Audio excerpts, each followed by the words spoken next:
Anyway, she was going to do a cabinet for her dishwasher. But yeah, I told her about it. Then when we go to the casino, we get home and I try to be quiet. Which house you live in? Next to Angela or? You know where Sid Dale lives? Uh-huh. Okay, well, ours is that ranch looking house. Oh, okay, that house, I thought you were talking about Sydney. No, It looks like they're new. and then.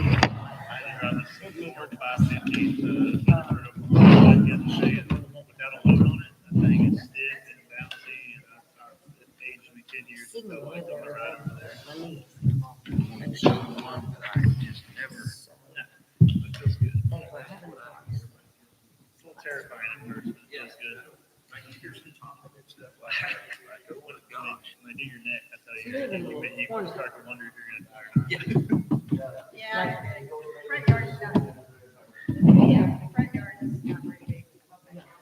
I didn't know that.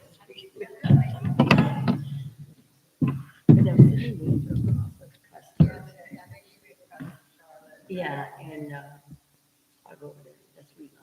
We're not talking about the ocean here. Yeah. Wrong thing. All right.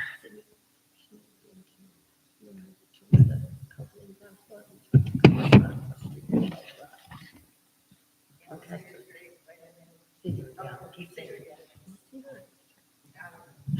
One of the sequence.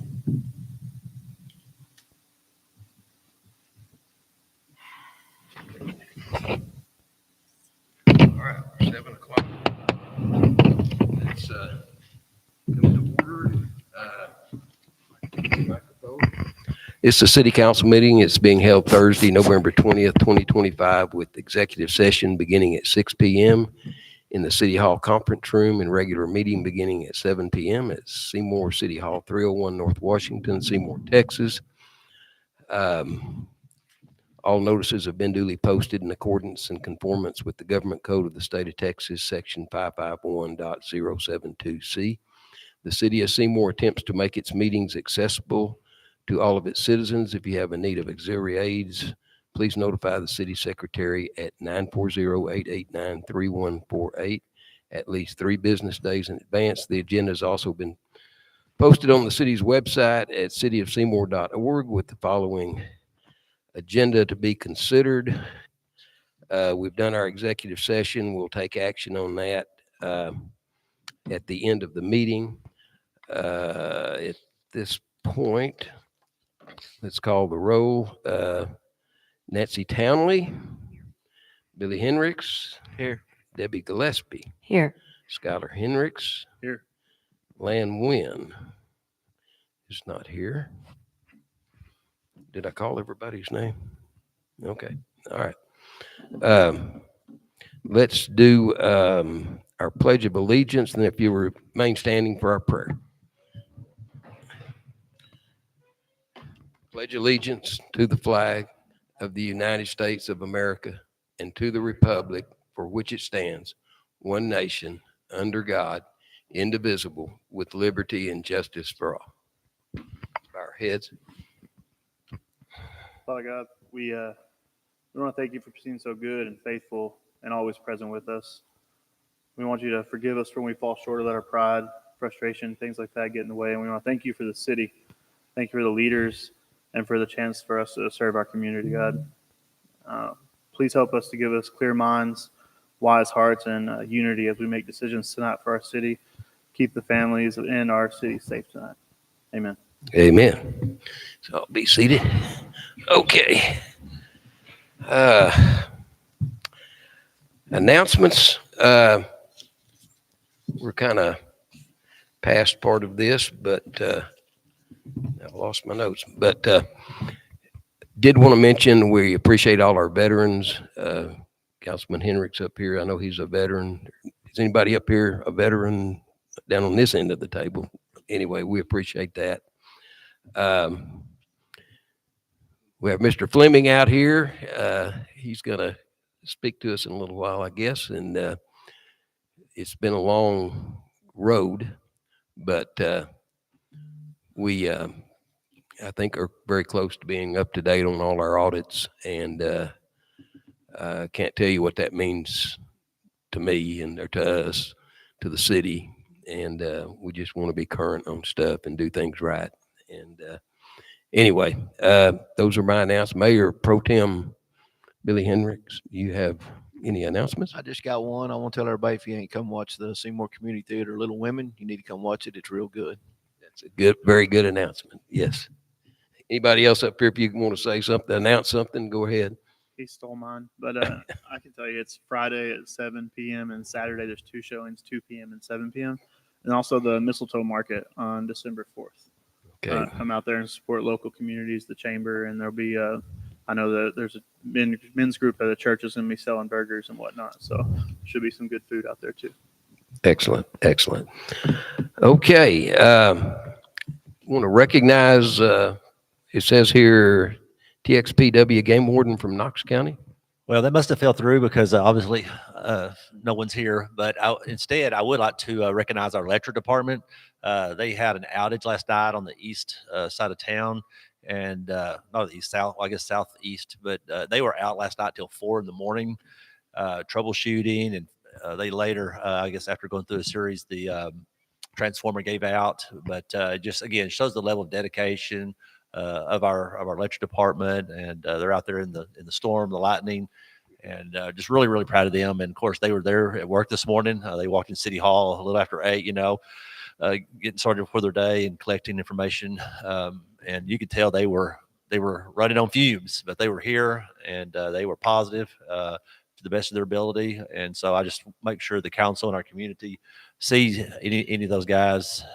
Just tell them thank you for their hard work, dedication, and not only just the dangerous job that they have, so that we can have light and heating, cooling, things that we take for granted each and every day. So anyway, just wanted to reach out to those guys. Very good. What about citizens? Do we have any citizens comments today? Okay. We have presentations. Dr. Brazier, are you going to do this, or Ms. Well, Bush? our kids are going to have to reschedule for December. They had schedule conflicts that came up tonight. Okay. However, if you haven't seen it, we did, the kids were able to get second place at the TMCN leadership deal. So they want to come up here and talk about their finalizing their project with you guys. We'll have to move that to December's meeting. Excellent. Okay. We're moving through here pretty quickly. We had this council place 2. I didn't know if Ms. Klochik, did you want to do anything, or? Oh, okay. All right. No problem. No problem. Who are you, by the way? Kind of explain what your position is, and Am I supposed to be doing this right now, Lauren? it's Actually, we didn't have any applicants for this position Turn my for this okay. meeting. So So we can. do we need to do anything at this We do point? not. Okay. All right. I mean, I don't mind hearing my own voice. Well, I'm just kidding. Never mind. We're moving fast. Okay. Let's see. Is Ms. Kysinger here? She had a medical emergency, Yeah, and heard. so she is not here this evening. I got you. Not a problem. Mr. Taylor Duncan. Well, I think is Taylor here? I don't see him, but no, they got caught up with some weather issues, and they said Okay. due to the weather, they had another kind of emergency on another one of their properties, and so he would try to be here, but obviously he didn't make it either. So And we're going fast. If you know how to run a meeting, you can get through here quick. And if people don't show up, sometimes helps too. Okay, not a problem. Dr. Brazier, you have an administrator report? yes, just to let the council know that we are continuing knocking down structures. We finished one, and now over there on Northeast Street, they're in the process of knocking down 2 more. It's delayed because of having to wait and get containers. If we get containers when we needed them, it would go a whole lot faster. But Mr. Kalachi does a great job of organizing, and when they're waiting, they stay busy doing other things, and so he's even training his team to take more of a proactive approach to running equipment and the process and what they're doing. So they just continue to get better and better at doing that. So we're super excited. And then Laura and I have been working on actually identifying some more dilapidated structures in town. So the whiteboard, if you're not familiar with it, in Lauren's office, has a lot of the identified dilapidated properties, but it was getting very narrow, so to speak. And so we're adding some more properties there to focus on. So anyway, super excited about that. You have your police department report for you to review, which reflects the hard work of our police. As the financial report is not available due to us transitioning from one fiscal year to the next, but we're supposed to get that rectified on December 1st. So at the December meeting, we'll bring y'all up to date on what's going on financially. But again, I feel like that we're doing well. I'm not seeing anything there that would concern me. And then there are some important events coming up throughout the holiday season I want y'all to be aware of. Of course, on November 27th and 28th, City Hall will be closed in observance of Thanksgiving. And then on December 5th will be our staff and council Christmas party at Salt Fork beginning at 6. So really appreciate if our council could be there to eat some amazing food and really to just celebrate the great staff that we have. And I think that means a lot when our council's there and they hear it from y'all that you appreciate and value them as people, but also all their hard work as we all strive to make our community the very best in Texas. And then we have on December 11th, the lighted Christmas parade. So having our councilman involved would be spectacular, and our mayor. So we're always open for ideas if y'all want to somehow be engaged with that, or at least be in there. I thought we had probably the best. Well, we just had a great parade last year, so we're going to try to make it even better this year. So having y'all's participation would be great. And then also we're having the on December 13th, it's the lighted Christmas in the park. And so the chamber puts that on, but we're partnering with them, so we're going to have a role in that as well. And I think right now the plan is that we're going to be serving some refreshments there at the city pool house. And so, I mean, it'd be great to have our council there to shake hands and just smile and wave, and, you know, you can do your thing, and you're certainly welcome to help us serve if y'all want to do that as well. So it's important that we serve our chamber as they really work hard to support our community. And then, of course, we have another council meeting coming up on December 18th. So with that being said, Lauren, anything you want to say about dilapidated property report? Your dilapidated property reports on page 22 and 23. If you'll notice at the top 3 yellow are the condemned properties that we just went through that process with TCG. They have been posted. They're on their 30-day countdown. We'll follow up 1st of December and look to tear down probably before, if we have time before Christmas, but they'll be ready to tear down before Christmas. We have the 311 North Stratton, which is the next property in white, is being torn down by the property owner. So it is in process. The 2 below it, the property owners have accepted the bids on those. We will tear those down. The property at 207 North Bantu is still in process. And that owns that lives in Illinois. It's taking a little bit of time. However, the one at Tackett, the conveyance is complete. We have talked about beginning to tear down that property. The 811, 807 below that are in process right now. The rest of those properties, I say that I don't know if you remember the dilapidated property report you had maybe like 6 months ago, but it didn't necessarily look like this. We're just tearing down. We have things, and it's really going quite well. If you go down to the bottom where the blue is, on the bottom of 22 and goes into 23, those are your completed projects. And this has been, we started May of spring of 24. We had a house, but pretty much everything was in 25. So y'all have made a lot of progress in a really short amount of time. The teardowns and properties that have been secured and compliance that's been met. It's visual. So anyways, congratulations. And I did. What's that? I just wanted to read y'all a letter, but go ahead. Finish Go up ahead. The dilapidated properties. I didn't mean to interrupt. No, I was just going to say, I don't know if y'all remember, has it been a year, maybe 2 years ago, that we got discussed up here about taking allowing property owners to deed properties to the cities. And we have worked out a process through the local title company, and and it's worked out just pretty well.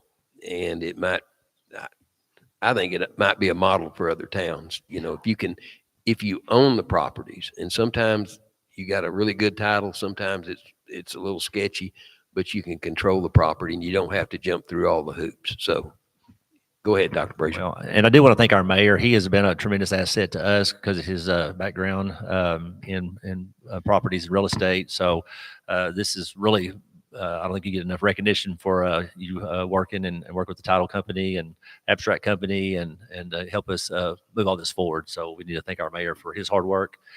And then also, I just want to read this letter that was written to the city council from the Baylor County Museum. Ms. Vita Thornhill brought this by, but it says, City of Seymour, thank you so much for the generous gift to the Baylor County Museum.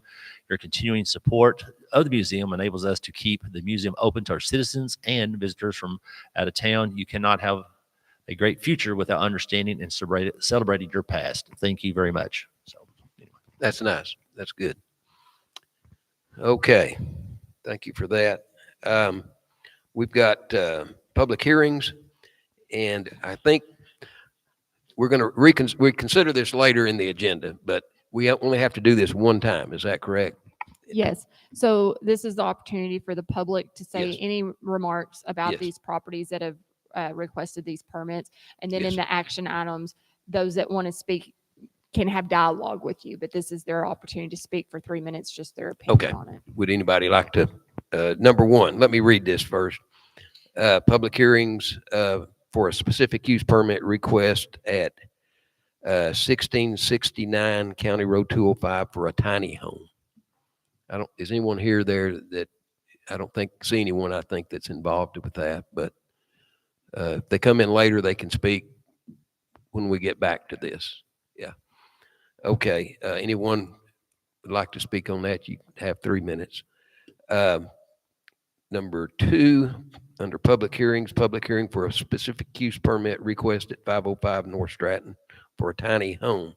I don't see anybody out. Oh, wait. If anyone would like to speak on that, or you can wait, whatever you want to do. Okay. Consent agenda. Y'all read the consent agenda. Does anybody have any comments or want to make a motion on that, or? Make a motion, we approve the consent agenda. Okay, we have a motion. Do we have a second? A second. And a second. All in favor, say aye. Okay, it's 4-0. Action items. And we've already done that, right? Or, I mean, we're not having to do anything on that tonight, right? On number 10. Okay. Yeah, we'll just table that. Number 11, discuss, consider, and take action. We're not actually tabling it, I'm saying, okay, what should we do? just no action. No action, sorry, no action. Number 11, discuss, consider, and take action concerning specific use permit request at 1669 County Road 205. Would anyone like to speak on that? Is there any discussion up here? I read through that and I noticed there were 2 responses. And I had a third come in my office from Karen Graves. I believe her first name is Karen. And she said that she was fine with it. So she gave a verbal yes. She did not respond to the paperwork. We did have 2 respond with a no, and that's included in your packet. Now, my understanding it's a temporary, I read through that paperwork as best I could, and they wanted they didn't give a time frame or anything. They wanted to sell their house, get out of their house and sell it. Mm-hmm. Her application, her letter of intent says, I want a tiny house for temporary purposes so I can sell my current house. I need the money to buy a new tape and texture home or fix up the old house there. Need time to decide once I get money. That's what her letter of intent states. I drove out today. I couldn't figure out where County Road 205 was. Does anybody, It looked like a dang trash heap. it's next to Not like a trash. It looked very dilapidated. The whole structure is dilapidated The whole that's there property. on the property. Yeah, right. So, She, the tiny house is a container. And it should have been, it should be placed already. It's not in use, but she had asked me if she could place it there, which is not illegal.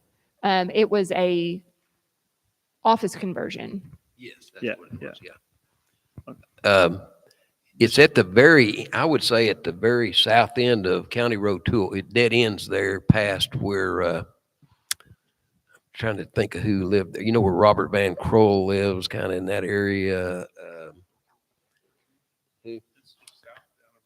Yes, right at the end, the end of the road. Did she come in here and talk to you, Lauren? mean, Yes, other than I that did letter? speak with her. So she is wanting to live in this office converted container temporarily until, Yes. and she has a property here in town that she's trying to sell, or Her residence is at 106. South Donald. Yes. Yeah. is it? And so that's where she's currently residing. And so the permit request is so she can use this structure that she's moved out to 1669 County Road 205 as her temporary residence while she sells her 106 South Donald home, and then decides what she's going to do with the structure that is at that 1669 205 County Yeah. Road 205. Is the house on Donald? Do you know if it's listed already, or is it? Or is she not? Or is she waiting until she? I do not Permission, I know guess. that part. No, you're fine. I was just didn't know. If she knew. I drove by and didn't see a sign, but that doesn't, she may be waiting on this, like you say. And there's a sign posted at the property, that we do for zoning purposes. And then she received the same certified mail that we send out to everybody, and hers did come back. I know she works long hours. She works for AL Ham Camp, and it seems like they have taken a job outside of town. So that might be the reason why she was unable to attend tonight. She didn't make any communication with me to explain that. So I know that this is something that she would like done, but she's also not in a giant hurry. So if you would like, put soon on the date. yeah, she just put soon. Yeah. So if you would like for me to reach out to her and attempt to get her to come to the meeting in December when you can talk to her. I just got her certified mail yesterday. I think that got returned back to I me. don't know what you guys think, but I like to hear from them, especially for something like this, because with the dilapidated house already out there, sticking a container out in front of it or whatever, and then it says like fill in a pool, that stuff's Mhm. expensive. Those are pricey endeavors, you know what I mean? And we do have rules typically, like when it comes to an animal permit, Yeah. you do not give animal permits to people who have a dilapidated structure on the property. So you kind of have already set a precedent with these dilapidated structures. If you decide that you don't want to move on it tonight, I would just suggest to table it, and we'll put it in December's, and then I'll reach out to Kristen and see if I can get her here. Okay. Is it already there? I drove Yeah, by. it's there. It's just not connected to any utilities. It's just a container. It's like a storage building just sitting out there right now. Yeah, I mean, it looks like a Connex. yeah, you know, those Yeah, like like the our store, liquor the store, yeah. shop, yeah. It's just like that. It's modified to have utilities and stay in there. And So my insulated. thing is these people that's doing these and wanting these tiny homes, are they putting them there before they well, come, this hoping they'll one- get approved? This Because one I think I saw was listed on Facebook for sale or whatever at one point. If it's the one I'm thinking of, and I'm sure she bought it and just got it moved as quickly as possible, so that way she could have somewhere. It's her property. She has the right to store that there, well, I but understand. just not the right to tap into it with utilities and live in it yet. So I mean, I don't think this is the same as what you're thinking, where people throw a camper on there and they come ask And for say, "Oh, forgiveness, yeah. not permission," kind of Yeah. thing. That's not what she's doing. Because I always thought they had to come first and yeah, ask. yes, they're supposed to. Um, It's not forgiveness, not. I'm kind of amazed that they came in and got where this is located. I mean, it looks like it's out in the country, and Yeah, it's County it's- Road 205. It's Yeah. like in Yeah, the city. It's really? over there, So, but I mean, but I understand. Yeah. I'm just saying, yeah. we'll have a deal like the trailer park or the Yes. RV park, Mm. put it in, and then, oh yeah, Oh, yeah. Now approve. you know, Yeah. so you have to approve it. Not Gotcha. putting your hands against the fire. Yeah, I think I don't know if everybody else agrees, but I take a motion to table this until we can have her come in and see if we can get her to come in or have a little more information on this and timeline wise before we approve it. So since you'll have two properties at once, basically two residences at once, essentially. So you're making a motion to table this. until we can have her come to the meeting or give us a little more of a timeline. I would second. Okay, we have a motion and a second. All in favor? Okay. All opposed, the same? All right, it's 4-0. We'll look at this next. Hopefully she can come in, you know. It does make a difference. Okay. I don't know. Okay.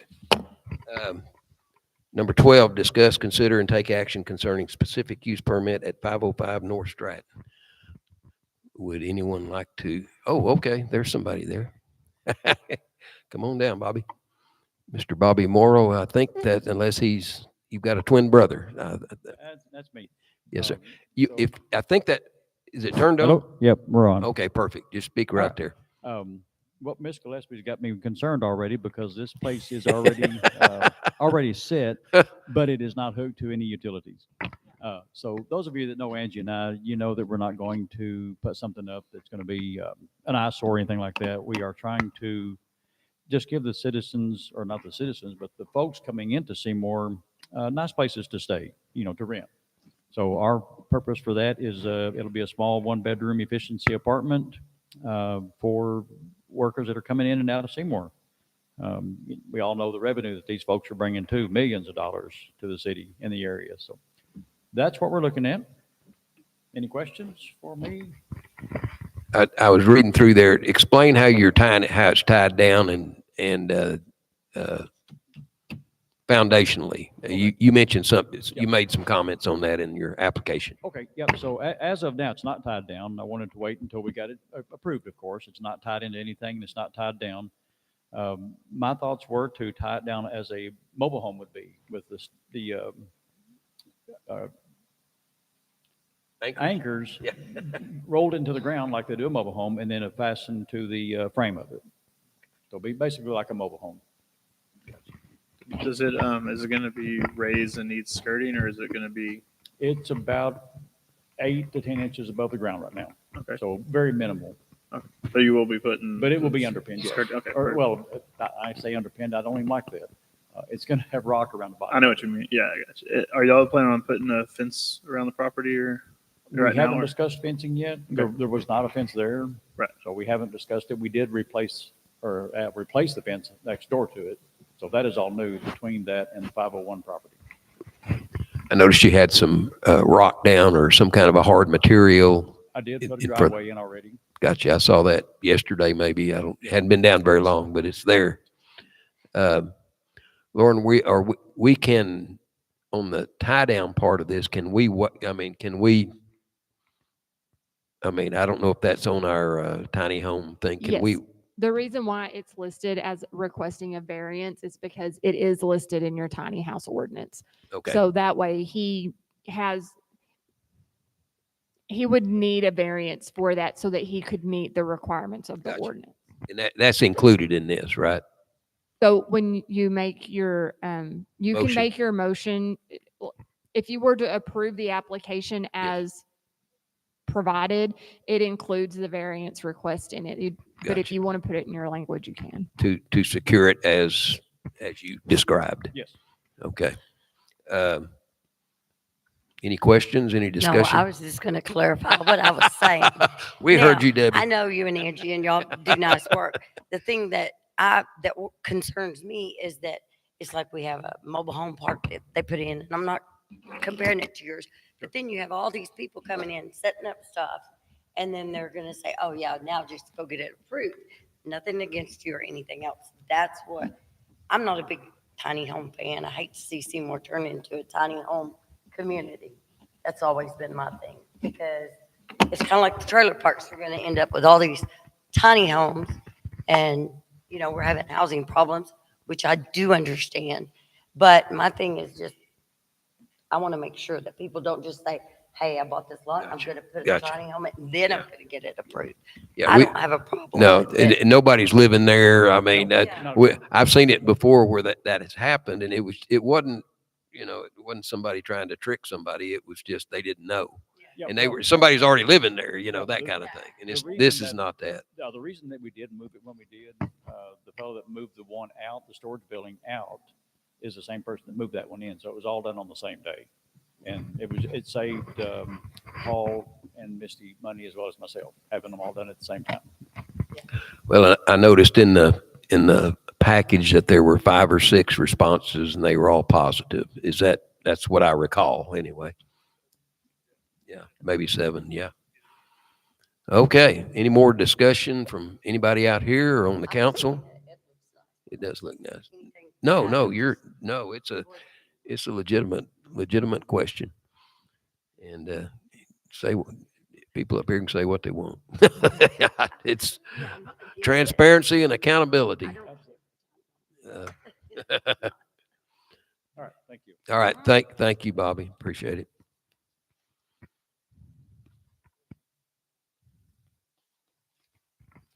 Okay. If there's a motion and you want to do this, then it would be with the variance for the tie down. And I think, I can't remember, is that on a 75-foot lot or 50-foot? I can't remember. It's a sizable lot. Yeah. Doesn't matter. But anyway, it's up to the council. If somebody wants to make a motion. I'll make a motion that we allow Bogmar the specific use permit on 505 North Stratton and with the variance of the tie down. Okay, we have a motion. Do we have a second? I second. We have a second from Ms. Gillespie. All in favor say aye. Aye. All opposed, same. It's approved. Okay, we'll move on. Thank you, Mr. Morrow, for coming up. Number 13, I believe we're at, discuss, consider, and take action concerning the City of Seymour's audit fiscal year 2024 through 25. I believe we have Mr. Paul, I went blank on the last name again, Fleming. Mr. Fleming, come on down.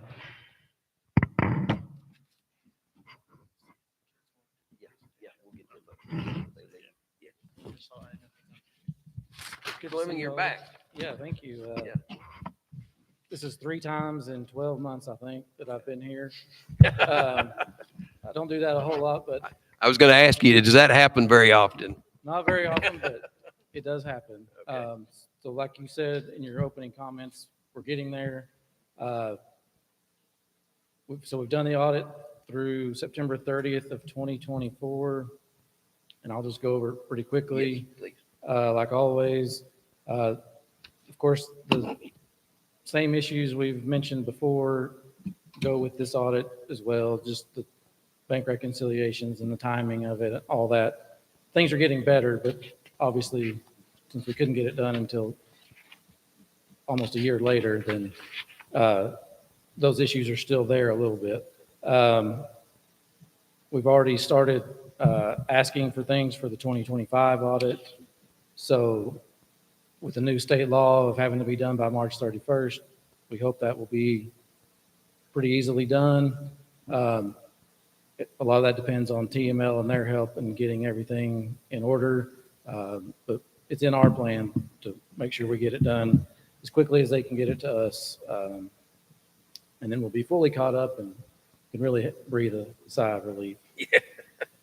As far as the audit for 2024 goes, first of all, I want to praise all the city staff, especially Suzanne, for helping get everything we need with everybody. Lauren and Nita and everybody help us get everything we need for the audit. So the audit goes well once we get to the point where we can do it. So our auditor's report on pages 1 and 2 just says the city's financial statements for the year ended September 30th, 2024 are fairly presented in accordance with all the standards, and our audit was performed in accordance with all the standards.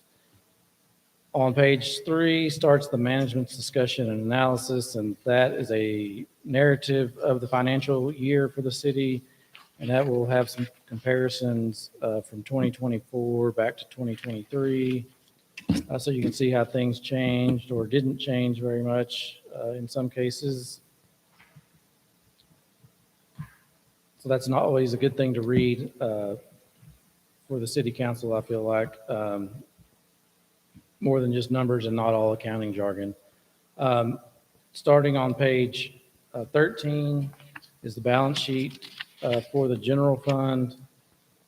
And you can see there, as of September 30th, 2024, the fund balance in the general fund was a little over 630,000. And you can see over on the next page on 15, that's an increase of about 179,000 from the year before. So it was a very good year financially for the general fund. Of course, a lot of that is transfers in from water and sewer and the electric as well. Those funds financial statements start on page 17. And there's a column, one column for water, sewer, and the RO plant, and another column for the electric. On the balance sheet down at the bottom in the net position, the unrestricted net position is kind of your cash position, what you've got available to spend as things come up, things like that. In the water sewer, it was a little under 2 million, and in electric, that was a little under 3 million. And over on the next page, 18, you can see the change in that position down at the bottom. For those, both funds was also positive, about 200,000 for the water and sewer fund, and about 530,000 for the electric fund. So all three funds did very well during the year. So that's always a good thing. There's cash flow statements on both. Behind that, those aren't too important. It's kind of the same information, just a different format. The notes of the financial statements are basically the same as they've been before. No big changes there. Over on page 42, we're required to show the budget to actual comparison for the general fund. And you can see there, the revenues came in about 200,000 better than what had been budgeted for the year ended September 30th, 2024. And your expenditures were about $90,000 less. So that's how we ended up with about $180,000 surplus for that year. Behind that are some schedules that are required for the retirement plan with TMRS. That just shows some of the trends and all the contributions you've made, things like that. On page 47 is our other independent auditor's report that talks about compliance. For the most part, there's no non-compliance other than the timing of the audit. All the journal entries that had to be made to get the audit done, things like that. But as far as, bidding and following all the other state laws, there's no findings with any of those. Like I said, the city does a good job keeping everything together. And, throughout this, we've also had to ask for a lot of old documents. It's a lot easier to audit the year that you're on instead of 3 years ago. And they've always had it. So I feel like the city's done a good job maintaining all the financial records so that this could be caught up. Other than that, I'm just happy to answer any questions y'all have. Let me ask a question. On page 20, and and like I say, I think it's probably just the definition, but at the bottom, total cash and cash equivalents at the end of the year, the water, sewer, and RO plant fund show 1.2 million, and then the electric fund 2.127 million, total of 3.3. Is that money that was in those accounts at the end of September? Am I looking at that right? Yes. Okay.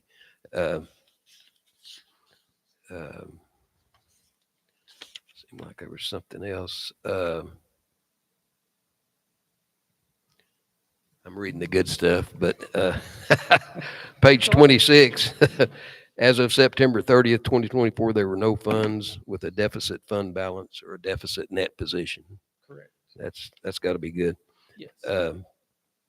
This was just a little on page 28 on property taxes. The city is permitted to levy taxes exclusive of amounts levied to service long-term debt up to $2.25 per $100 of assessed valuation. The city's current rate is 0.43625. That's on page 28. So we're not taxing to the maximum, limit, so to speak. Correct.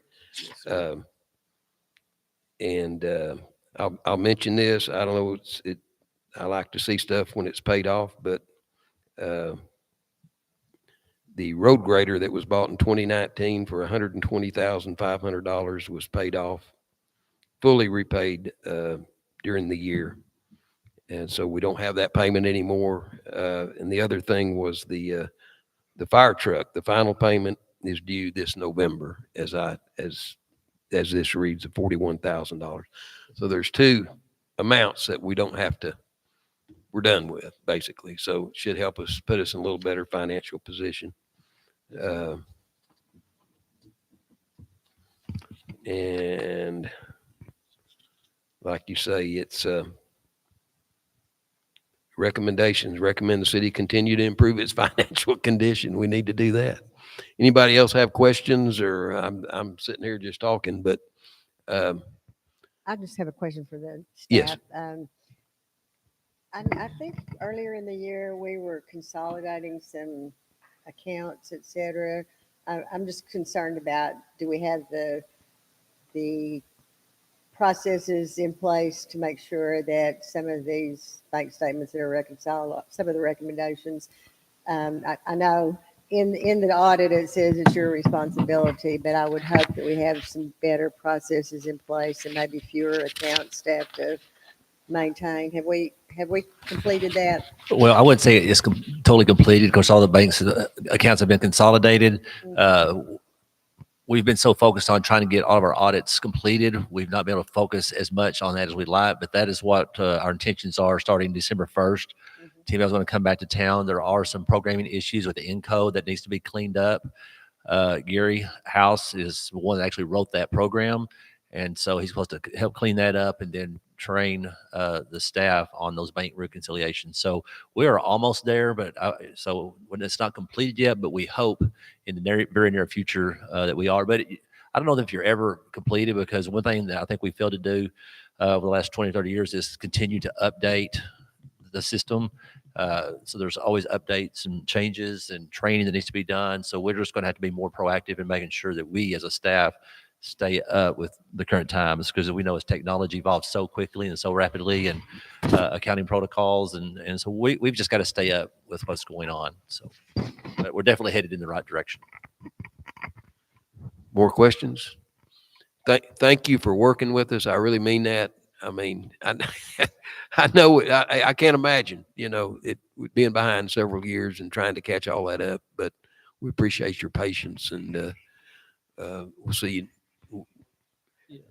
Yeah, thank you very much. And I just want to say too, Paul has done us a solid. I mean, he really has. He has gone above and beyond for the city of Seymour. So we don't get paid, but you don't have to do what you do for us. And so on behalf of the council and the mayor, we just want to say thank you. We do. It's noticed, and we appreciate it very I much. just want to say, when Dr. Frazier called me, I don't take every person that calls me, but I could tell the city wanted to do things right. And so that's why I'm here. Because sometimes people are just trying to get past the audit. Just get us down the line one more year. And those kind of calls I don't always take, but city's Well, doing great. I promise you, everybody up here wants to do it right. Yes, sir. Thank you very much. Thank you all. All right.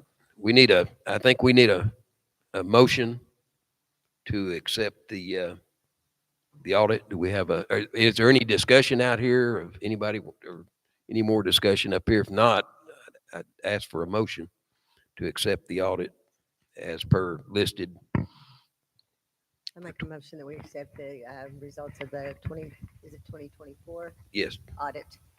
All right. We have a motion to accept the fiscal year 2024, 2025 audit. Do we have a second? A second. We have a second from Ms. Gillespie. All in favor, say aye. Aye. All opposed? It's none. It's accepted. Thank you, sir. You bet. Mayor? Yes, can I ma'am. Make a request that we pop back up to presentations. Yes. The kids were able to make it, We and were- that we were- way. We you'll were have just it talking for about that. tomorrow. Let's Thank you. let's go back to presentations. Where Mr. Fobbs and Ms. Betts you want to bring them up here, Ms. Bush or Dr.? Yeah. Yeah, come on down. And are you going to kind of talk to us about what happened in Abilene? Yes, sir, of course. So, as you guys know, in August last year, we came up here to ask you guys to approve a project of us building a dog park. And we recently finished the dog park in October and raised $16,500. So, I feel like the project has been a big success and an amazing addition to Seymour. Heaven? Okay. We went to Abilene a few weeks ago to speak about our presentation, and we got to tell the judges and the people at McMurray all about our project. And then last week, November 12th, we went back to Abilene to see what place we got and learn more about other people's projects and more about businesses around there too. We got second place, which wasn't first, but it was still really good. So still feel like we did really good. How much money did you walk away with? 2,000. Now, how does that go to the school? Does it go to you guys? It'll go to us, but I think we both agreed we'll probably use it for college. Gotcha. Perfect. That's awesome. Excellent. Thank you guys so much. I've personally used that dog park several times. That's our walking path. We go down there, let the dogs run, and we come back. And I think it's a awesome. I haven't personally used the dog park, but I think that didn't sound right. I don't you know, know. I think it was a great addition, guys. That was an awesome project. It looks amazing. It's was. great on the way in and out of town right there, and it was a great job, guys. Yeah, very Yeah, good. excellent job. Why don't we get a picture of them that we can, y'all want to come down and take a picture with them or have them come up or whatever? Oh, let's just go down. Dressed nicer, huh?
I would like to say that they really did well. They did great on their presentation.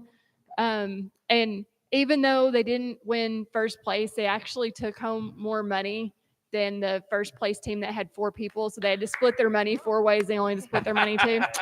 So they're like first place winners. But it's really fantastic. And I think every year that we do this program, it garners more notoriety in the community, and the kids want to be a part of it. And they were really great ambassadors for this program in school and in the community and all the places that they represented. And so it was really great to work with you guys. And anyways, they're fantastic. Y'all have to stay for the rest of the meeting. No, see y'all. Okay, let's move on. 14, discuss, consider, and take action concerning a proposed no smoking ordinance.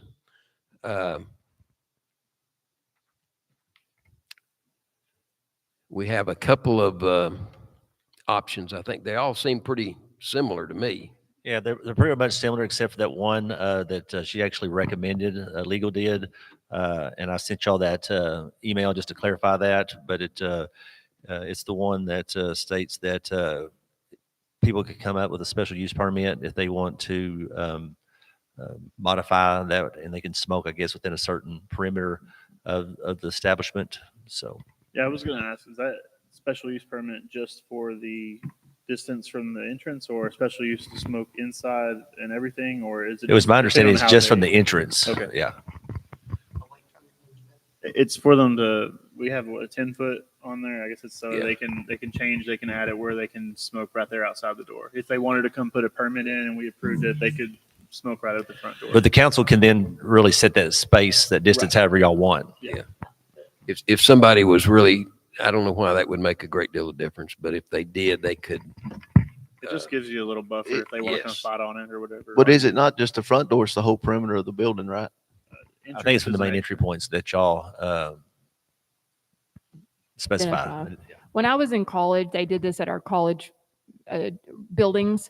You had to be like 20 feet from the door, and they would put the smoking canister 20 feet from the door, so those people that smoke knew where their distance was per the city ordinance. I think I'm just reading your mind, but I think he's talking about, because we talked about entrances and exits. If we were to give the idea at like either one of the places, the Spur or Long Branch or whoever wants to do it, if they make like a back smoking patio, does that entrance exit fall in that window, or does it have to be just one? Like there has to be one non-smoking entrance and exit, basically. Do you know? I mean, is that something we can add into the ordinance, like for that reason? I'm under the impression this ordinance can be written as they want it to. Right. Does it have any real restrictions of I think entrance and that exits? if we do that to help not have the businesses be upset with this, if they are going to be upset, we say that they have to have one, like the main or the main entrance as a non-smoking, so that way they can have that back door smoking patio. I'm sure if I had a bar, I'd probably want to put an outdoor smoking patio somewhere right outside that's covered. You know what I mean? For weather. I guess my question was sort of along the same vein. If a structure is physically connected to the building, but adjacent to a door or something, and a business owner wanted to designate that as a smoking area, is that allowed under any of these ordinances? Well, if I remember, I think that it cannot be part of the air conditioning system. It has to be separate, because it doesn't make sense if you're in the room next to it smoking and all that, air flows through it. So I think there are specifications there that it has to be separate so that those people do have a smoke-free environment. Yeah. Yeah, no, it'd be definitely outside the building. But I'm saying it's connected to the building, but outside, It's like your the back porch. patio or like a side patio. A lot of places in Wichita are that way. Like it's attached to the building. You walk out the door and they've got a cover out there. I mean, it's and- already there Yeah. you can just say it's already at the rest of the Spur. They have a back porch that I'm sure they're going to use for a smoking area if this passes. So it doesn't, I mean, your concern, which I appreciate, is it has a shared ventilation system. So Yeah. I guess the designation could be that they could attach a designated smoking area to the building, but it couldn't have shared ventilation with the building.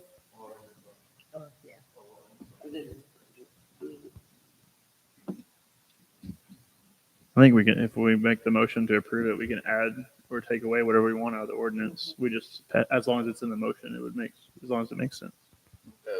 There's two ordinances. Well, one of them, they're the exact same. Just one of them has, that special, the SPU. Yeah, Are they essentially the same? I thought. they're identical except Yes. for that Except for the addition. one, yeah. Yes, sir. Yes. Okay. Number one, I'm gonna play devil's advocate here. Do you want a smoking ordinance? Yes. Yes. Or do you want to allow the property owner to just regulate that themselves? No. Okay, I'm an ex-smoker. gotcha.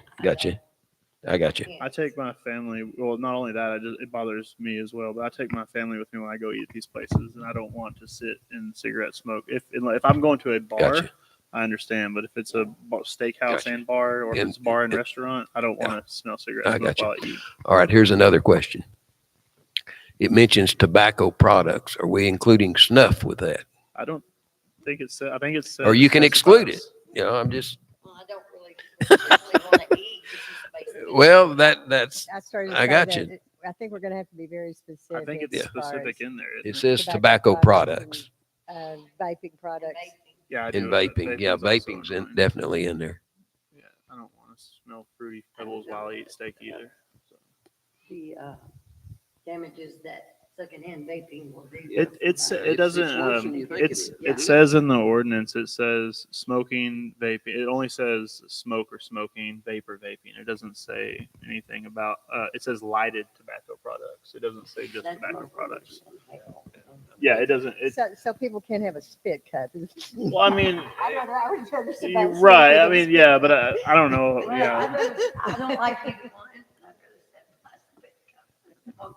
Yeah, they're either way. It's all about lighted. It's more about the air Yeah, and inhaling. disturbance because that's going to bother people more than It's just just somebody hard. chewing tobacco or whatever, or putting a little Or other Zyn in lighted- or whatever. Well, I guess this is lighted, or other lighted tobacco products in any manner or form. That could be a pipe or cigar, smoking a Blunt. pipe. Yeah, No, yeah. Flavored blunt. pipe. Let's go. A blunt. Yeah. What, I never heard that. What is it, a blunt? That's something else. But oh Debbie, I think they're talking more about like a traditional like tobacco pipe is where that falls under. Cigars are think I don't know cigarillos. That's what they're not blunts. Cigarillos. Okay, does anyone want? Goober. Okay, maybe we should get to the, anyone like to, any more discussion here, or is anybody? I actually, I've got the, if you want to read, I got this on my phone if you want it, or it's on, maybe it's on. What is it? I make a motion to approve the ordinance as presented with the addition of provision creating a specific use permit to allow certain businesses to obtain permission for vapor smoke within a certain distance with such specific use. They would request a different distance. Yeah, they and then would we ask for a we would either say yes or variance. no. It's like they're requesting a tiny home variance. The same thing. Any kind of variance. There's no more discussion. Let's do a motion. If somebody wants to verbalize this in the proper way.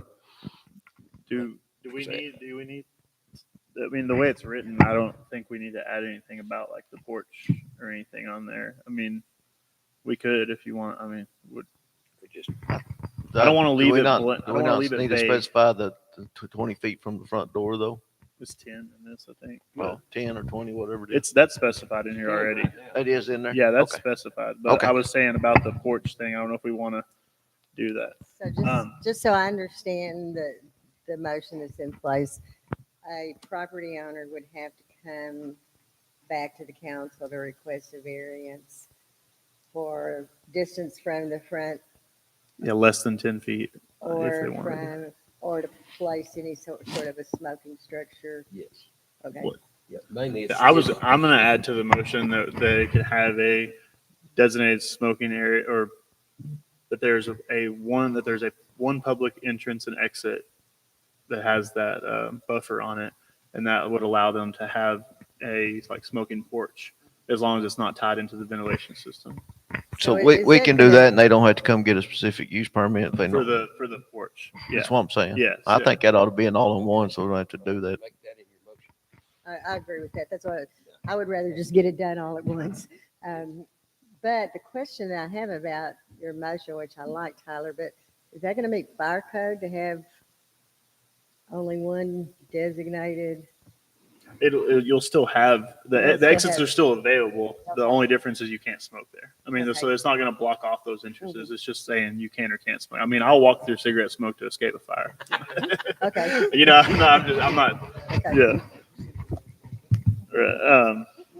Okay. I'll make a motion to approve the ordinance as presented, with the addition of well, we're not going to do this, with the addition of allowing them to have a smoking area at one of the entrance or exits, such as like making it complicated, such as like a smoking patio.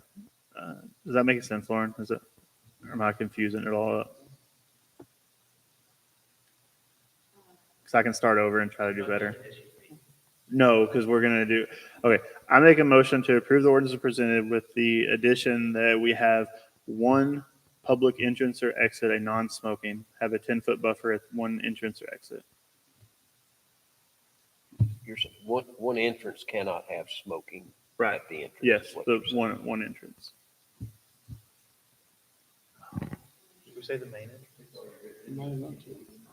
Yeah, I don't have to say 10 feet. I feel like I'm gonna. The smoking ordinance that you want to do does not have a specific use permit required to it. Right. Correct? Yeah, we're Okay. trying to avoid So we're that. going to then approve the ordinance that does not require a specific use permit. Correct. Because we're not actually approving this. We have to write it up to where it's all, has all the little tidbits in it. We have to put it in the paper, we have Yep. a public hearing. So you're just approving the language. Right. Okay.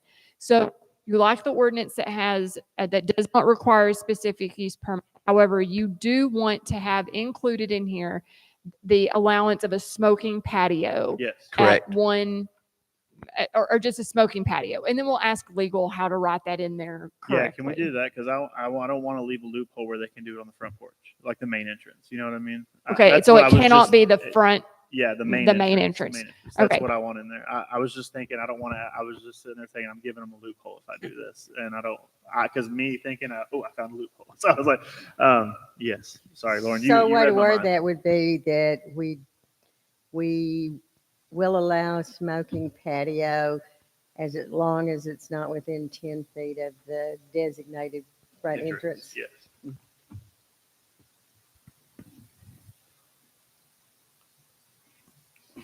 Is that the motion? I was waiting for her to finish topping us so we Oh, okay. before we have to add anything else Okay. or clarify anything else. I learned things. So I'm hearing the motion to approve the no smoking ordinance without a specific use permit that allows for smoking patio as long as it is not the main entrance. Yes. See, I knew you could word it better. My brain was going faster than my mouth, so it just messed everything up. All right. We gotta have a If- second. If y'all all got that, we need a second. Second. We have a second. All in favor, say aye. All opposed? And it passes. Okay. Okay, let's get to the number 15. Discuss, consider, and take action concerning the request to allow administration to approve city road closures pertaining to events. And I think Dr. Brazier and I have talked about this, and instead of coming to council every single time, and you have to weigh out who it is, I mean, that doesn't sound right, but the history of these organizations, Helping Hand, car shows, things like that we have a history with, that it would be, and sometimes these requests come in at the last minute. I think the First Baptist Church had something last year. It came in, I mean, a week before the event was going to happen. And so anyway, you want to explain any more, Dr. Brazier, or does that explain? Well, just expedites the process. And, we know the organizations that do the same thing year in, year out, and we know that the council's okay with that. Now, if there was a extenuating circumstance or something I was concerned about, then I would certainly go through the mayor and Yes. we determined to bring that to the council if it was going to cause an issue or something outside of what y'all have approved over the last 5 years. Gotcha. Any questions on that or problems? I think it's a kind of streamlined government whenever you can streamline government, and this would be a good example of that, I think. Do you need a motion? Yes. Then so moved. Yeah, the motion. Okay. Oh, who made the motion? Ms. Townley made the motion. We have a second from Ms. Gillespie. All in favor, say aye. Aye. All opposed? We're through with that.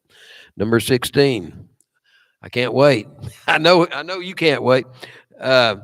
Discuss and consider and take action concerning bids received for roof replacements located at City Hall, Police Department, and Fire Hall. We have Mr. Tyler Franklin that is here with us. And of course, he's the one that's been working with us. So come on up, Tyler. Come on And up.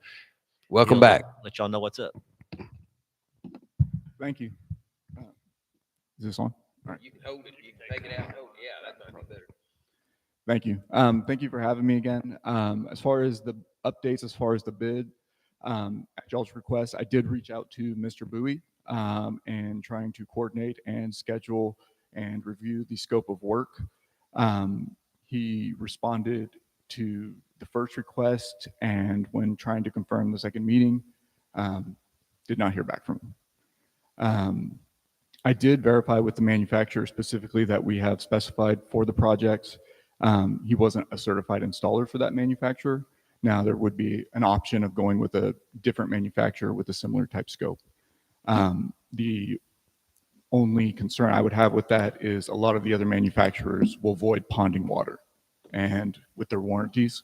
And with this being an overlay system and us not doing a fully engineered tapered design system, that could be an issue and could put the city at risk for exposure or a loophole, so to speak, for a warranty claim. So we're talking about the enhanced roofing systems for City Hall and for the police station, and then the basic roofing system for the fire hall, as I recall. That is correct. Yes, sir. And what were those amounts? Do you? I believe so. What we're looking at is for the option 2 that I believe that you guys wanted to proceed with or were at the time in favor of, was the additional out-of-pocket expense for the city would be, and that would be upgrading 2 of the buildings, and with the additional funds from TML that they would add to the adjustment, it would be looking at a balance of $23,801.54.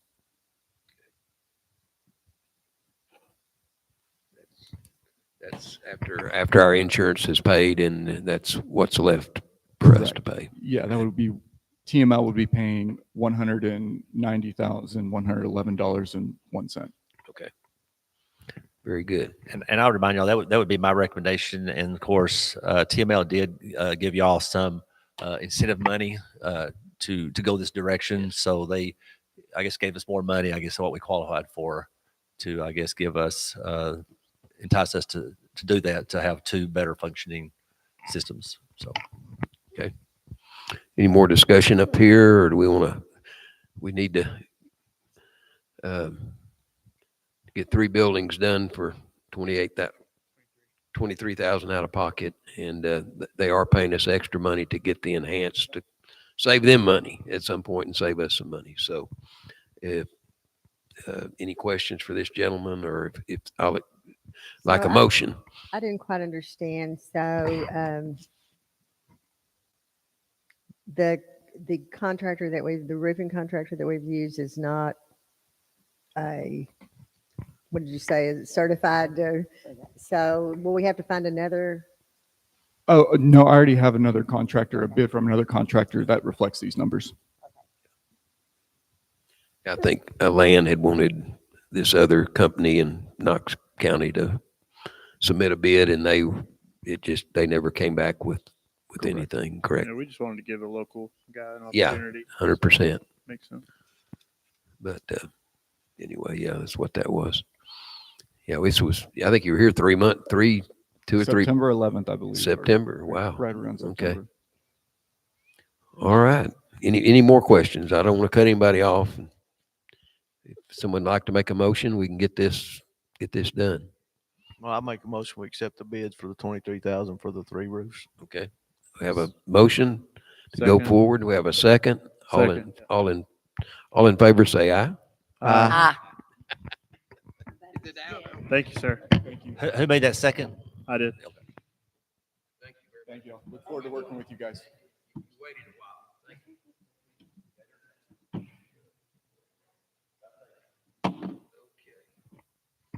Number 17.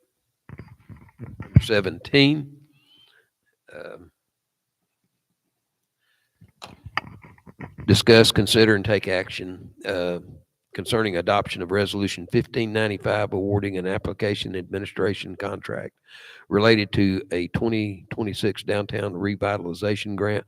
We're trying to get a grant to redo things, downtown, and we are speaking of contracting with someone, or at least someone to administer this. Go ahead, Ms. So this is the program guidance for downtown revitalization grant. Just to give you an overview of what you're applying for, the Texas Department of Agriculture will likely open Phase 1 community application for the 2026 Downtown Revitalization Program grant in January of 2026, with submissions due by April. If approved, the city may be invited to begin the next phase in May 2026, and the project scope would be due by August of 2026. Further program details follow below. Maximum grant request is $1 million. The match is 5% or $50,000. Eligible activities must be in the downtown district. Includes pedestrian lighting, pedestrian walkway improvements, street drainage, demolition of non-historic or residential buildings, and street reconstruction. Eligible activities for this does not section doesn't apply to us, so we'll skip that part. For phase 1, you hire professional services for administrative and engineering, which is what we're doing right now. Next steps, if you are invited for phase 2, we'll hold a public hearing, develop a project scope, and designate a downtown district, adopt a slum and blight resolution. So this is in efforts to get ahead of the curve. So when those applications do become available in January, we are ready to submit them. Theoretically, they award the city of Seymour $1 million. Can we pay the 50,000 out of the grant? Can that come out of the grant? Yes, administration costs come out of the grant. They're built into it. So now, not the 5% match. No, that is not built into the administration cost. So that would come out of the city of Seymour's yes funds. And we'd have to determine what project we would want to submit, knowing that 5% of that total project is going to be, up to us. To $500,000, 25,000 would what we'd pay. Yeah. So what we're doing, I'm just saying this for myself because I just want to be clear. We want to contract with someone to do we apply for the grant or do they apply for the grant? The administration applies for the grant for you. So they do all the legal beagle stuff of making sure that the state deadlines are met and all of the environmentals are done, all that fun stuff. Okay. If we got approved, we have to approve it at a council meeting and yes. Phase 1 just says that we are going to procure an administrator and an engineer so that we can make an application.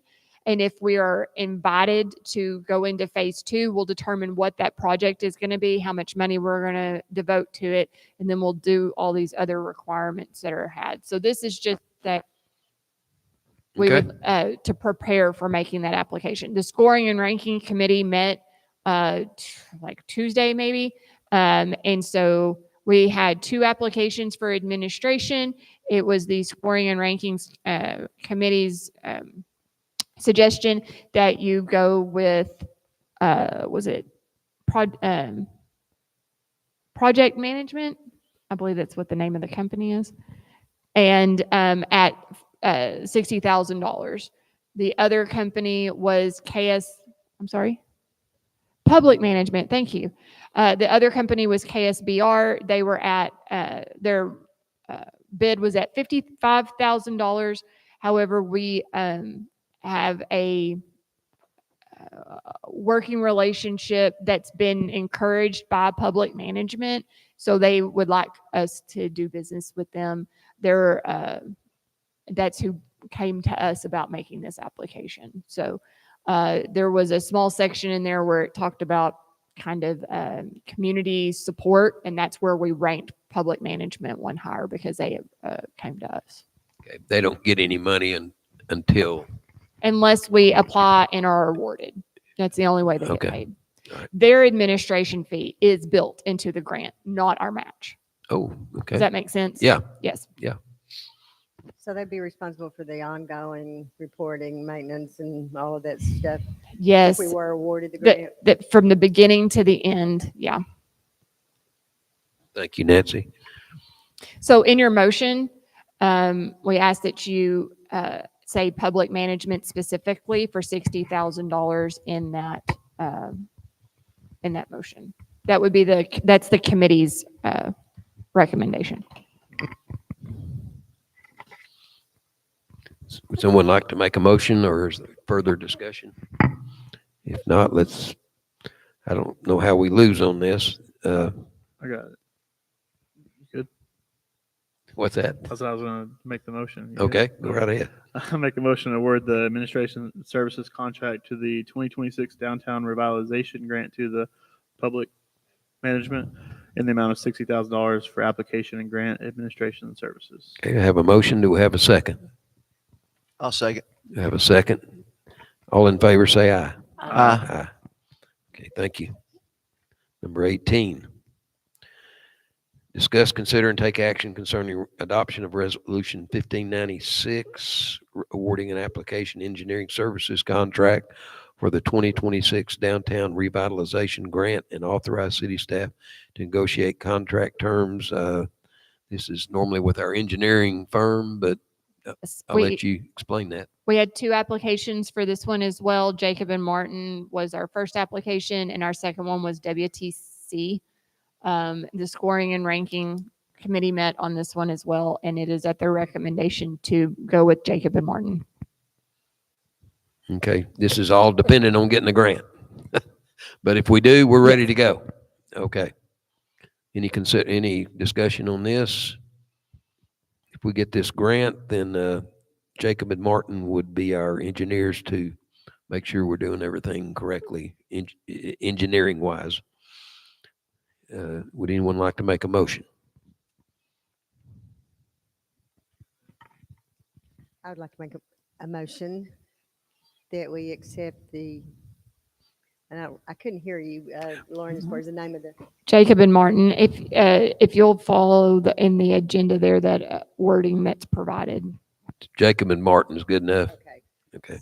So authorize that company and the city staff to negotiate a fair and reasonable fixed rate, which may not exceed the amount prior to contract execution.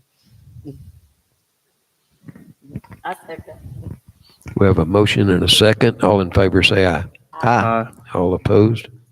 Same sign. Okay. Number 19. Discuss, consider, and take action concerning sick leave incentive. I've read through that. What have we been doing on that? I might be Well, my y'all question. typically have done the 40%, but last year the council had talked about wanting some options. So Mr. Davis, I thought did an outstanding job of creating this spreadsheet for y'all to give y'all options at 40%, 50 or 59%. And just to remind y'all that, of course, this is in y'all's policy that y'all incentivize to people to come to work, even maybe when they don't feel well. And so it's my recommendation that y'all choose one of these because I think the staff, does work hard about coming to work. And so I think it's become something they would expect. So actually, I don't know legally if you can just deny that unless you don't feel like that you have the money, but you've had the audit here today. So it probably communicated otherwise that, we are performing well financially. So anyway, so y'all have an option of doing the 40, 50 or 59%, or y'all don't pay it at all. And y'all just have to get some justification, I guess, to the staff on why y'all would choose not to do that. The great thing about this is that John's within budget. So this is not exceeding your budgeted sick leave incentive that's built in. You have various reasons that allow you to have excess in what we budget. So we budget at 40%, but like right now we're short a guy in the water department. And some people use all of theirs and they're not open for an incentive, but we went ahead and budgeted for it. And so at the highest rate, you are still within the budgeted amount that the city did for that. It will not exceed your budgeted Good. dollars.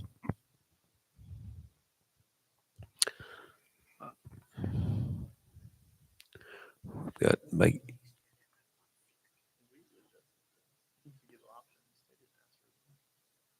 I mean, we asked for this. We asked for the option for these options. They didn't necessarily say, "Hey, we want more money." We said, "Let's find a way to give them more incentive." So, I mean, I don't know if I don't think they're going to come back and be like, "Give us more money next year." You know what I mean? And we give them raises. So it's not like they're not getting more money. So in the budget, just to address that question, in the budget, you recommended a 2.5% increase for the employees, 2%. So that this is a separate pool of money in addition. Yes, this again is an incentive. It's a sick leave incentive. And so the days that they don't use, in other words, when they come to work and their sick days build up, then y'all basically pay them for their own days. So you're not really giving them anything. It's theirs No, anyway. yeah. And this is at the end of the fiscal year is when we give it out, right? At the Right. End of our Around, budget year. right around now. Christmas or? Yes. So we always get that as a kind of a Christmas bonus, but Right, it's, that's you what I know, thought, yeah. but some of them say, well, it's our money anyway. So you're just giving them back to what's theirs. guess So we- your sick leave is done in a calendar year. Yeah. Not in a fiscal. I know that Right. sounds strange, but we roll over our sick leave on a calendar year. So yes, we are paying them out at the end of their calendar year, but it's at 3 months into our budget year. Your policy, your employee policy says that we do that at 40%. That's what you're set at. But because there were options requested, we saw what we could do within the budgeted amount for 25 or for 25, 26. Because once this is paid out, it doesn't ever it never is affected again. So it's a one time. So we can tell you right now exactly how much money every department has budgeted for it. So then John took all of that and then looked at the exact number of employees that you would pay out at what rate, depending on how many hours they actually have left of their sick time. And that's how you determine those 3 different options. So does management have the discretion to send an employee home if they think they're too ill to work? Yes. Okay. That's good.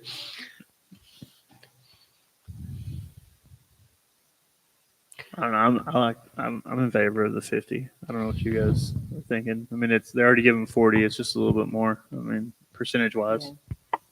But you said that even if we went 59, we would still be within the budget. Yeah, they have that budget. That's down correct. At the bottom, it's the 29,056.90. Mhm. So the mayor, as the mayor said, there's really no way to lose on this situation. So When we do these in your personnel line items for every department, it's usually your sick leave incentive is your last one. So once we do this payout in December, we will never access that line item again. So if you do 40% and then there's still $10,000 worth of money all budget, it's just going to sit there. It just And stay, it just it just compounds. stays there. Yeah. It doesn't do anything else. It's never accessed again. So if you spend it in the used- same regards, if you did all 59% of it, it would not negatively affect the budget because it's just sitting there. So Give it I'm all. not, Yeah, we can. I was wondering 59. Yeah, we Why might. As, not? yeah, we could do 59. Yeah, I mean, Yeah. I wasn't sure if it stayed or if it went back into a pot, but if it stays, then yeah. There's 40, what was it, 40, 50, 59? Somebody want to make a motion on that? And we'll, I'll make Well- a motion that we go ahead and give them the 59% payout on that for this year. see. I'll second. Have a motion and a second. All in favor, say aye. Aye. All opposed, the same sign. Okay. Very good.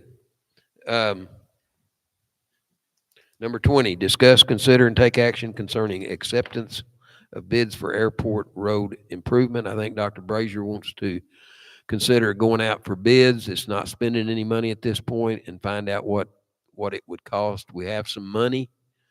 So anyway, Dr. Brazier, you can explain that better, but I think we're approved for some money or have some money, but yeah, we go already ahead. approved $109,000 in rent money that has to be spent on certain things at the airport. And it is important that we spend it. If you don't spend it, then you lose it. But there is a 10% match. And so the projects that I've identified is, of course, the entrance road that goes back around the airport. I wanted to get two bids, one on an overlay and then one just on a chip and seal. See what those numbers come back, and then we can choose what to do at that point, our next meeting. And then also, I want to, there's a portion of that apron that extends down to hangar number 1 that's compromised, and that needs to be rebuilt. I think that's important because Taylor Duncan, they are going to take over that hangar 1. So in order for their planes to have access to that, that's got to be redone. So we'll get all that done at one time. And then if there's any additional money, I would like to put in a security gate, an automatic electric gate there as you come in. Our customers will have a code, and then that way it'll open, and that way people just can't come through there. And we've had some problems with people stealing stuff and vandalism a little bit here and there, but just added infrastructure improvement that would minimize vandalism, and that would also be covered by the rent grant as well. But I have to see how much the overlay or the chip and seal would cost to see if we have enough money to do the gate. So. All right. Anybody have a problem with Dr. Brazier going out for bids to see if we can, see what we can do? If we don't, let's, any discussion out here? If not, would someone like to make a motion, please, I'll make a motion. We'll go out for bids for the airport for airport road improvement? improvement. Anybody would like to second that, please? I'll second. Thank you, Ms. Gillespie. All in favor, say aye. All opposed, the same. Okay, number 21, discuss, consider, and take action concerning an economic development contract with a site selector company. This has to do with economic development, trying to bring, figure out a way to best approach bringing economic development to Seymour, Texas, and I think the city secretary has some information on that.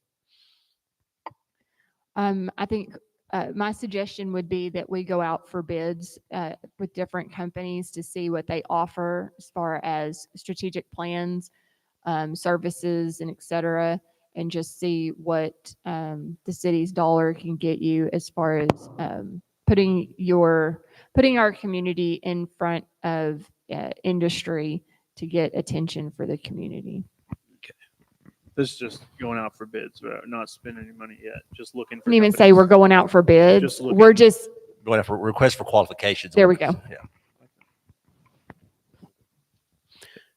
I like that, not spending money. I like Yeah. that part, but I'll make a motion that we allow the city administration, Lauren and Dr. Brazier, to look into these site selector companies and look at their qualifications to help us out.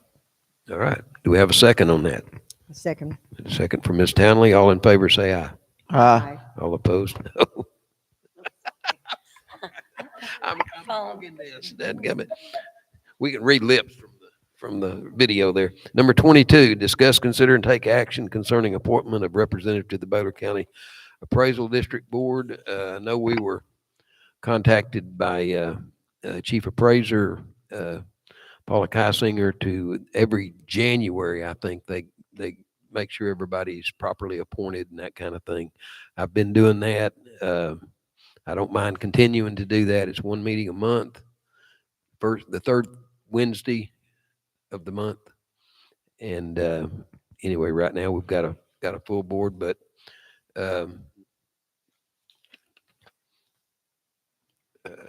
anyway, that's all I know about it is I'm currently on it. I don't mind staying on it, but if you want to appoint somebody else, you certainly can.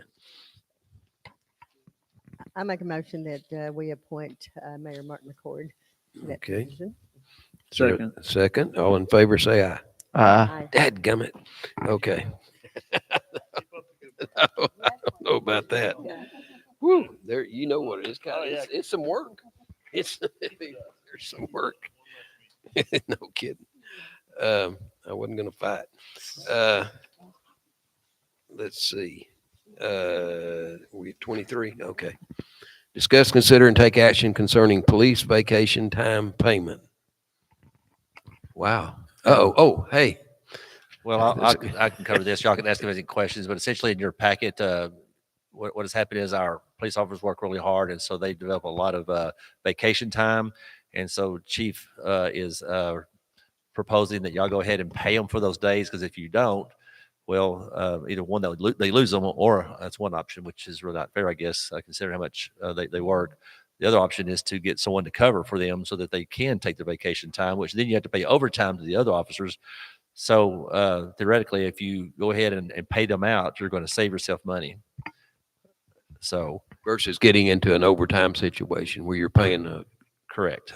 a 50% more hourly rate. So, our officers probably, I think we pay them well, but this would really, I think, incentivize them. I think it would be good to have to pay them this amount of money. At the same time, you'll be saving money by paying them for those extra days. So that total, I guess, would be about $4,943.85. All right. No, excuse me, amount of vacation is taken. Yeah, it's going to cost you $4,500, but if you go ahead and pay them, it's $4,182. So you're saving roughly $800 by paying them for those So extra do we days. currently not have the staff to cover time off for them? Is that the question? do we not currently have the staff? I might ask, y'all mind if I ask Chief Sawyer, Bryce Sawyer to, you can kind of go through this. Just to clarify, the money you're saving is actually like $5,000 by just paying out the vacation time as opposed to paying the overtime for state. So we are the only agency inside the city limits that operate 24/7, 365 days.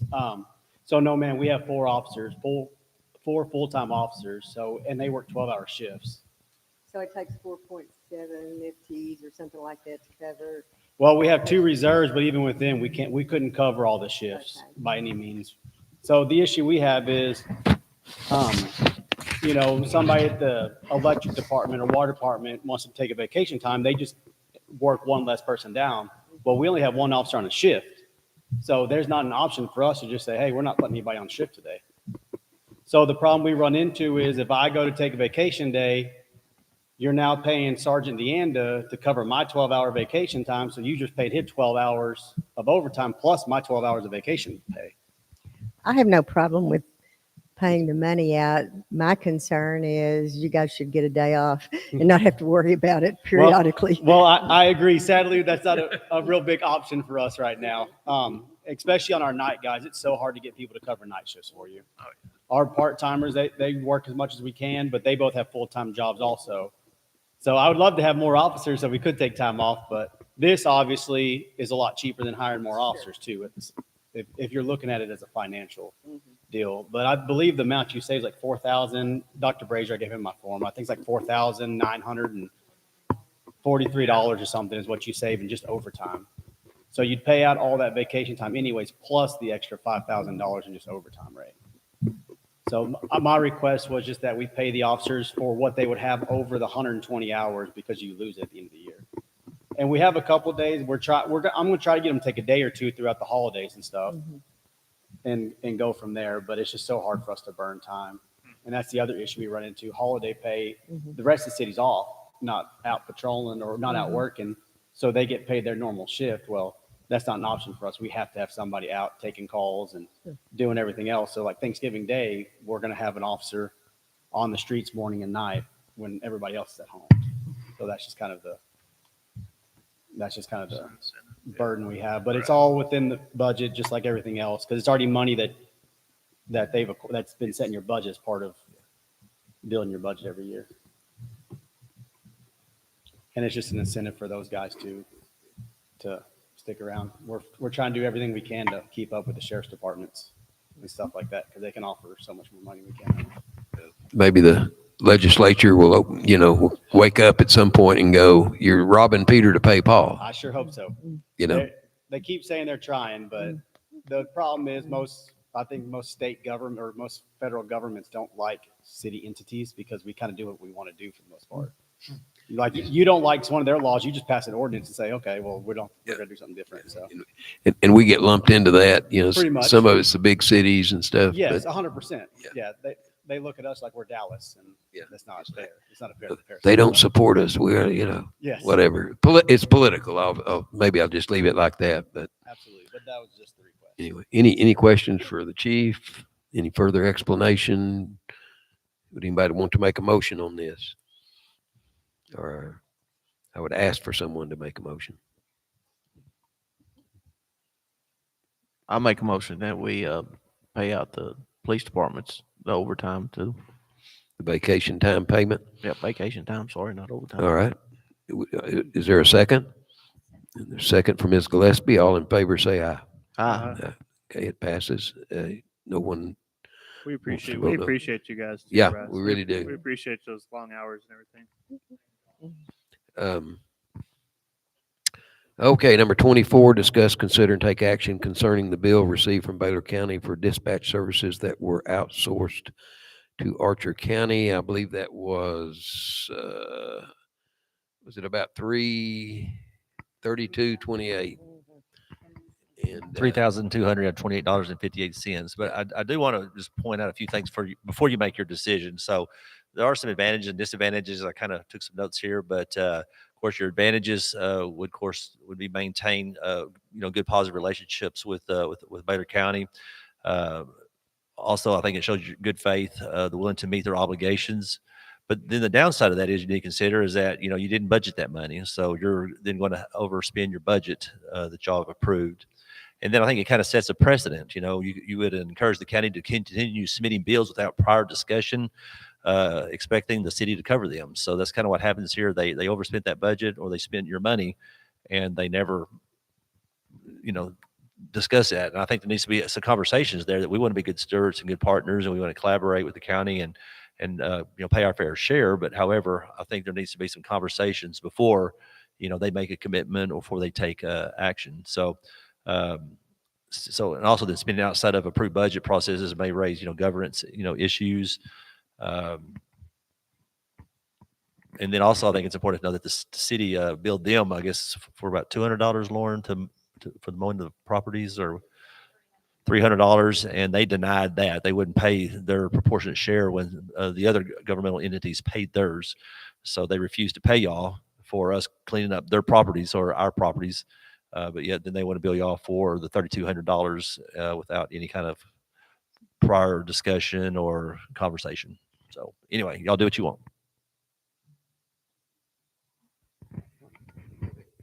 Didn't we, back when we were having this issue with dispatch, we had a meeting with the county, right? And we all discussed how important it was for us to keep our dispatch and that we were going to have to chip in. Now, I'm not saying, I don't know who's paid what, whatever, but I don't want to lose our dispatching. And I don't know why it was overlooked in the budget meeting. I mean, on this part, does anybody know? I mean, I didn't, yeah. And I mean, I think this is me, and I just think that we have to pay our part of that. I don't think it was overlooked. I think the problem was that because they had to they had to outsource it to somewhere know, else. but They just did that, and they didn't. No. We discussed it. You weren't No, there. I remember talking I about. thought you Orange said they County, went yeah. over what they But budgeted. they spent more than what we talked about. But why did they spend more? Has anybody asked? I don't know. Because I it just cost. saw this. Now, this I was done the remember- last fiscal year. That was never budgeted because it was never discussed. Now, for this fiscal year, that was part of the request, but we didn't budget that because it was going to be over $30,000 that we didn't really have to pay for. Yeah, I remember it being a lot. I mean, I remember reading talking to somebody being a lot more. I don't think. I mean, I can't speak for the county. I think they just went out and did Oh, it. I don't maybe think we it should was- just all talk. But I mean, I don't want to lose. I don't want to be the ones that didn't pay their part. I'm not saying I know we're strapped for money, but if we lose this service, we'll never get it back. I think I mean, if it's the part that we need to pay. the Yeah. problem that the problem that Dr. Brazier said was not about us losing or not paying it. It was just that it was an unexpected. Like they just were like, "Hey, we're going to pay more," and they expect us to be okay with that, and they're just going to throw a bill at us. You know what I else if mean? we had to pay more that we weren't expecting for, though? You see what I'm saying? There's things that come up that you have to take care of, and you have to figure out where to Yeah. get the money. How many times do we have meetings that says, "Oh, well, we've got to come up with this, and we got to do this, and we got to cut that"? I think the problem is if like Communication. if it comes from another entity that already denied the same thing when we asked for them to pay for us, and they just throw a bill at us and they say, "Hey, $300 versus over $3,000 for dispatch. I understand they should pay their bills too. $300 ain't nothing for the county." I mean, compared to the So we'll deduct the $300 off and pay this then. yeah, we'll give them $3,000. I mean, I don't think it's a matter of the amount of money. I think it's more just the principle of it is that they just assume that we're going to be okay paying whatever they bring us, and that they kind of took advantage of the situation. So how would y'all feel about paying the bill, but then sending a notice to the county that we'd like to be notified in the future? Yeah, that's all we need to do. It's just we want to know before we pay for something. I mean, that's pretty not out of the ordinary.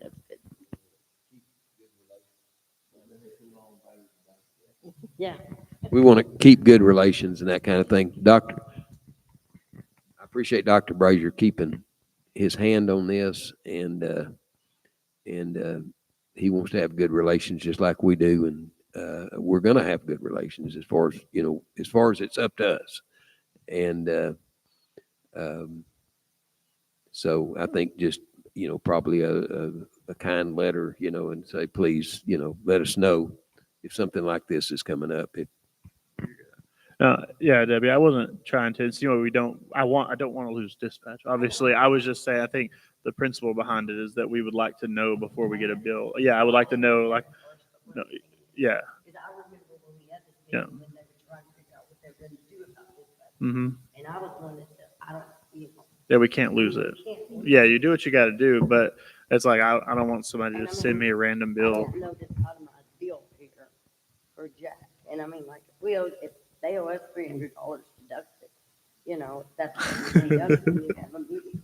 Right. No, I agree. But I don't know for certain because I haven't seen the bill or whatever, but I'm assuming it's probably because Archer County just charges more per hour than what our dispatchers are making. So I'm going to assume that's probably just at the end of the year, they were over $7,000 or $8,000, whatever they assumed it was going to be for our dispatchers on that deal.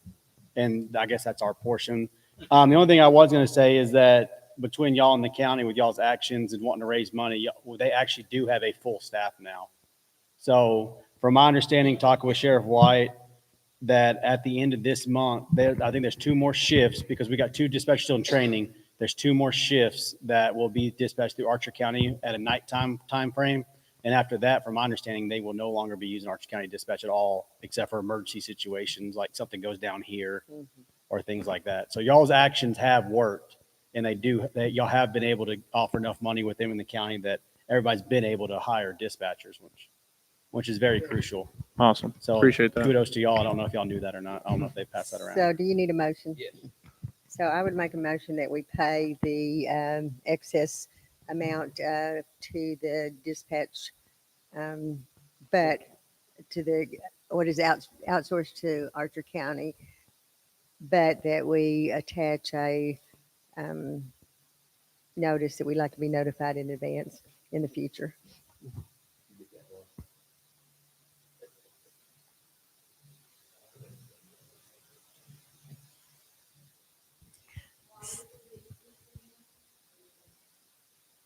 Yes. Yeah, that's prior to it being made, right? Prior, Yes. I think she just means let's talk about it, not just send a bill. Right. Motion to pay the bill, but that we attach a notice that we would like to be notified prior to any additional expenses being made. I'm just thinking the future, because if we get in the same shape again and they could send us a bill for $7,000 or whatever, I just want to be sure that we. So they I notify us think- in advance. I think the way it's always going to happen is we're going to see it like after the end of September, 1st of October, because we all have $118,000 budgeted or whatever, right? And then they get at the end of it and they go, oh, we got to split this 10 grand between 2 people. And so, So all I'm wanting is some advance notification that we are going to. that we're maybe getting closer to finishing that budget out and we may have an overage. Yeah.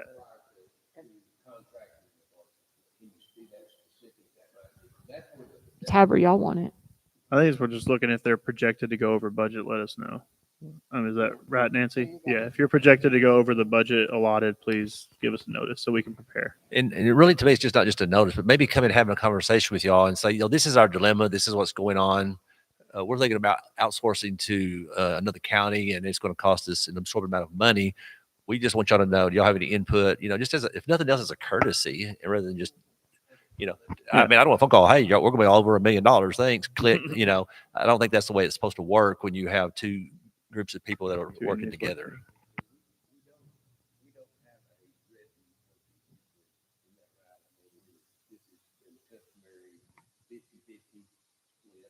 I think it was split between somebody else. But again, we create the budget. That's, we Yeah. agree that we're going to each pay this amount of money. Yeah. But if you're going to go and take on something else that's, not covered within that budget, then there just needs to be, as a courtesy, some conversations. That's all. And at least, before we spend money, that we have input as to So what we're what talking about direction is that we're going. Unanticipated or unbudgeted expenses, we'd like to have a discussion prior to or whatever. You'll get the words right. Lauren. I'll second whatever Nancy just said. No, I'm just kidding. I'll second whatever you have written up there. Essentially, we want to pay the bill. However, we would like all unbudgeted expenses to be reviewed prior to expenditure. Does that sound good? That Yes, sounds ma'am. good. And maybe like you said, have somebody come talk to us.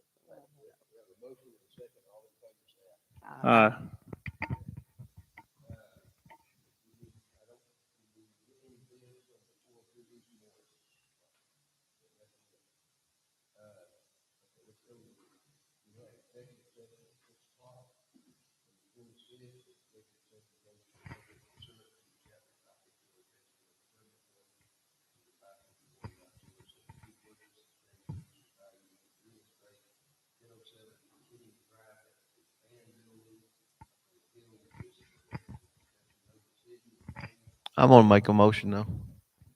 I want to make a motion to go out for bids to put a metal roof above it, like build a structure outside of it or inside of it somehow and put a metal structure, metal building, metal cover over the building.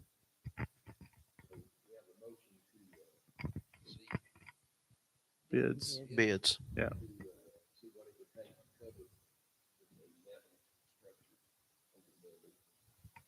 Yeah, and if Jeff, if you need help wording all that, I can come help you. You said motion to go out for bids for a metal cover over the building, either interior or exterior. I meant like the post. It just metal cover over the building. Just go with that. I would say, or- go ahead. Sorry, go ahead. Go Nancy. ahead. I'll second it. Aye.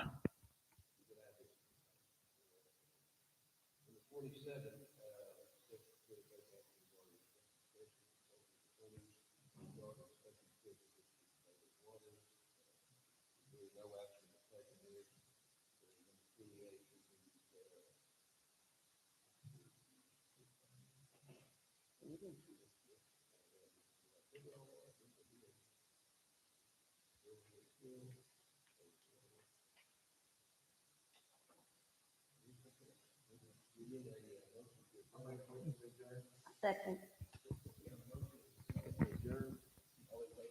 Aye.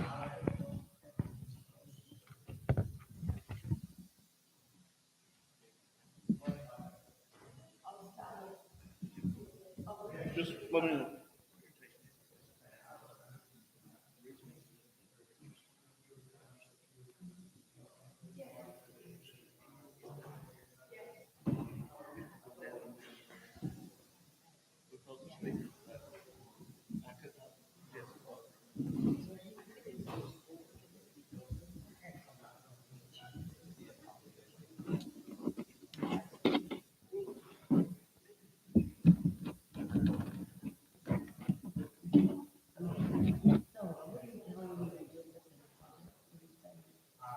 It's okay if you put options in the center.